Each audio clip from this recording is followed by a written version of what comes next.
Assalamualaikum warahmatullahi wabarakatuh. Sampurasun pamirsa, balik deui sareng abdi Mahrana Nabila Raffi dina acara Warta Basa Sunda Jaja Suntak News. Beja panganyarna datang di Bandung edisi Salasa kaping 25 Oktober 2022. Di dieu kuring baris mawa beja utama ngeunaan gudang triplek.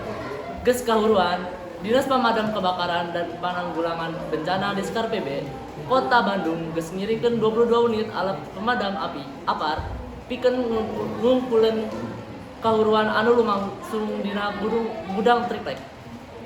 Wewengkon Cijagra, Jalan Soekarno-Hatta, Kota Bandung, Jawa Barat. Kepala Diskar PB Kota Bandung Gun Sumaryana angkeun kahuruan gudang triplek eta cekap sesah diperemkeun margi seser bahan anu gampil kebelem. Sedangkan kahuruan eta lumangsung saprak Senen.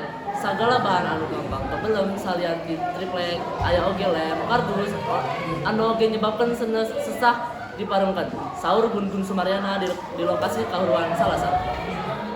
Anjeunna oge mastikeun teu aya korban dina kajadian kahuruan ageng kasebat. Sabot lumangsung kahuruan cek manehna kaayaan gudang kasebut dina kaayaan teu aya waktos para pagawe parantos henteu ngalakukan kagiatan. Disinjang eta, manehna oge ngayakeun koordinasi jeung Dinas Pekerjaan Umum DPU Kota Bandung sangkan seuneu henteu merambat ka pemukiman wargi.